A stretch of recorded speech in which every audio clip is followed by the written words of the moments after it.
On the ground in Syria, covering the last days of the ISIS caliphate, I'm Chuck Holton, and this is The Hot Zone.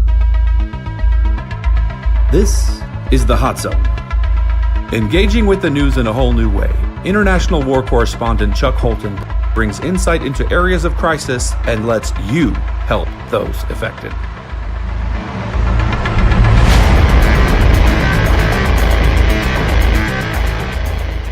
These are captured IEDs that the Syrian Defense Forces picked up that were made by ISIS. These cases were meant for lights, and they took them, they mixed up this kind of homemade plastic explosive here, very, very toxic, and packed these IEDs, these metal cases, full of this explosive, put a detonator charge in here, and all it needs now is an electrical current to set these off. You can see all these things. We're being told that in the area where the worst fighting is right now, that there are IEDs like this everywhere, that they are attached to light switches and attached to pressure plates and everything out there. They told us don't go anywhere that hasn't already been cleared because these things are very, very dangerous. Obviously, this could easily kill a man. These are a different kind of IED that's on a stake here with an explosive charge here and the electrical wire like this. And these things are probably the biggest threat out there right now to the people who are, A, trying to clear this area, and it will eventually be a threat to the civilians who try to move back into that area once ISIS is gone. Good morning, everybody. I want to just show you a little bit around what it's like out here in southern Syria. It's just after sunup, and we're camping inside I don't know, kind of a circle of dirt berms that was pushed up by bulldozers in the advance as they were pushing ISIS out of this area maybe several weeks ago. I'm not sure how long ago it was, but not too long ago. There are just a few SDF troops sort of stationed here as a little outpost, and I'm not really supposed to show those guys, but you can see our camp back behind us. We've just kind of circled our vehicles, and they're starting to make breakfast now, and people are going for runs and doing their morning routine. I just want to walk over here and kind of show you what it looks like, because you might be able to see why some of these podcasts are just audio podcasts. It's just not really much to look at. However, let me tell you a little bit about what we did yesterday, just to give you a sense of just the kind of work that is being done out here. If you take the forward line of troops, the front line, the actual fighting that's happening against the remnants of ISIS in a place called Deir ez-Zor in southern Syria, there are still thousands of people that are stuck in those areas, and they are mostly ISIS supporters. They're the diehard ISIS fighters and their families, essentially. But many of them are realizing now that they're going to die if they stay in there.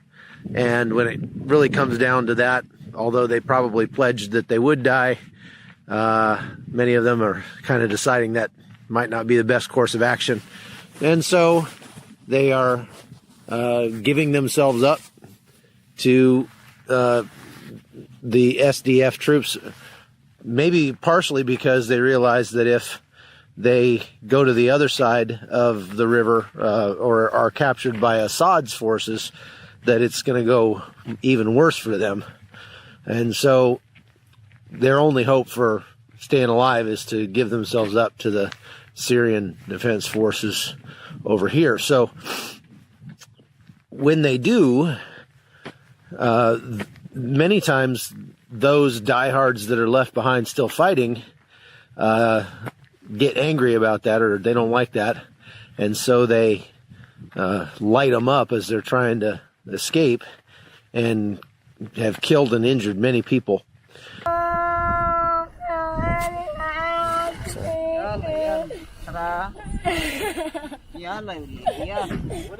So this truck arrived last night with a family that was fleeing ISIS, and they say that ISIS shot at their vehicle as they were trying to get away and really shot the vehicle up badly. Several people in the family are injured, and right here under these blankets is an 18-year-old girl who arrived last night alive, but she just passed away. She just died, and her mother and her sisters are obviously very distraught right now.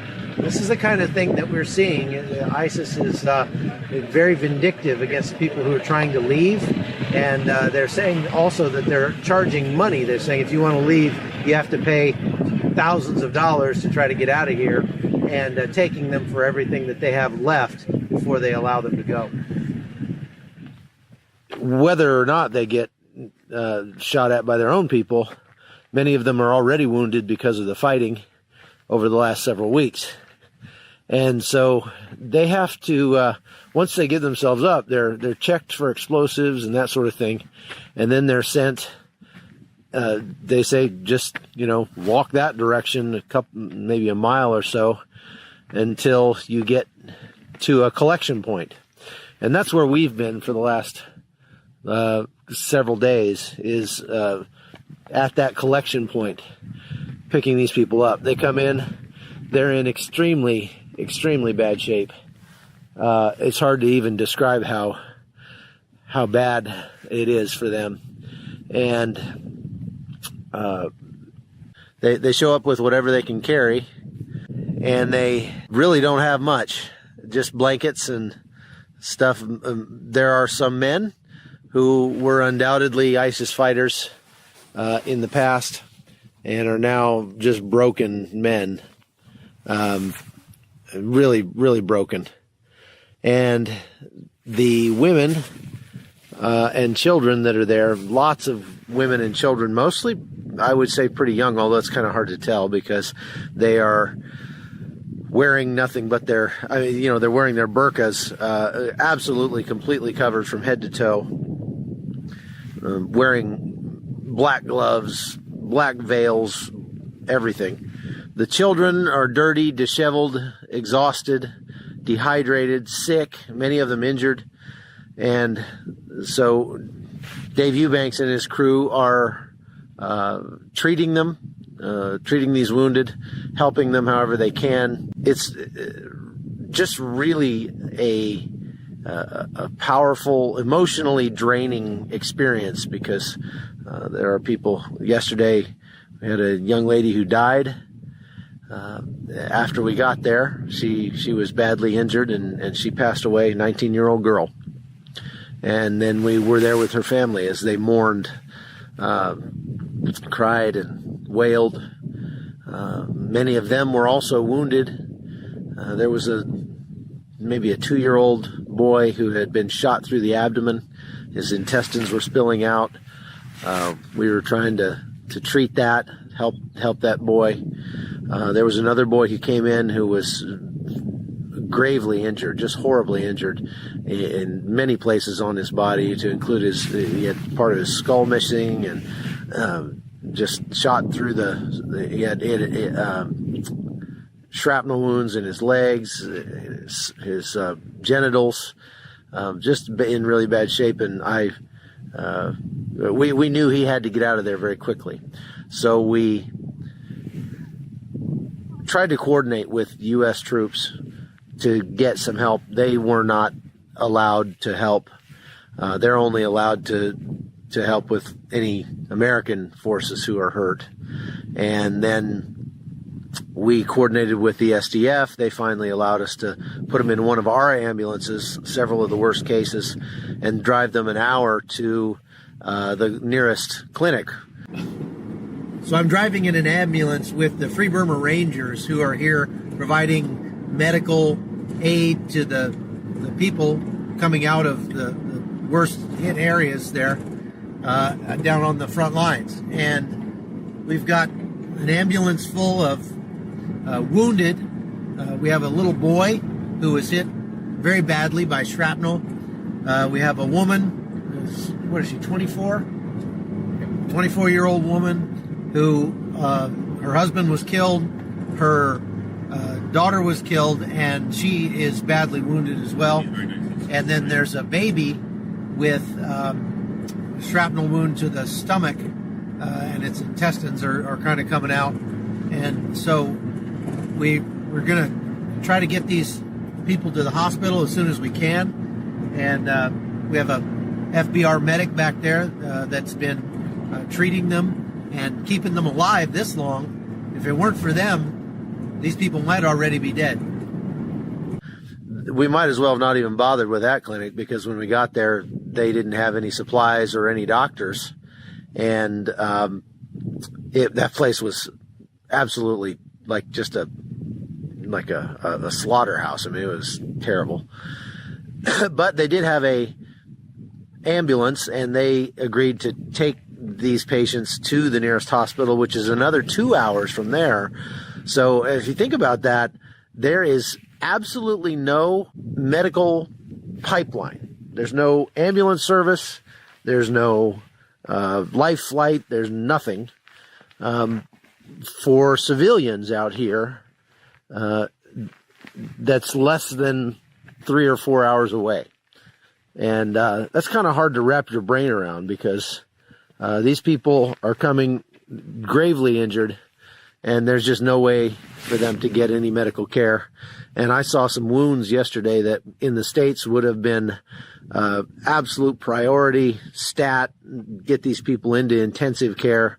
And they were walking around with those wounds, having received them maybe 3 weeks ago and had no medical care whatsoever. It's kind of hard to fathom, to tell you the truth. So anyway, I just wanted to bring you up here and show you what this looks like. You can see behind me, it's absolutely nothing. There's just this flat plain as far as you can see. As I rotate around here, you'll see part of the little outpost where we're at. Some kind of a guard post right there behind me. And a whole lot more nothing. We're maybe 5 miles from the, probably closer to 10 miles right now from the fighting. And this is where we've been staying because it's a secure location. And we're just camping out here. It's brutally cold. It's probably below 40 degrees out here right now. And so many of these IDPs that are coming out of the affected areas are literally freezing to death. I saw 5 graves yesterday of local people who had, I'm told, frozen to death out there in the area where we're treating these people because it just is so brutally cold. So this guy's taking me to the place where they buried 4 babies that died several days ago out here in this first collection point for people fleeing out of the last stronghold from ISIS. No, baby. Woman. Woman. Woman. Man? Baby. Woman. Man. Man? Man. Man. Woman. Oh, man, woman. So these graves are 2 adults and 3 babies that died out here. When? 4 days ago? 4 days? 4 days? من 4 أيام. 4 days ago. Thank you for being a part of this. I just wanted to try to show you a little bit about what we're doing here, and I'll show you more as I get a chance to. And so thanks for being a part of the Hot Zone. The Hot Zone is produced by Amy Holton and Livefire Media. Copyright 2019.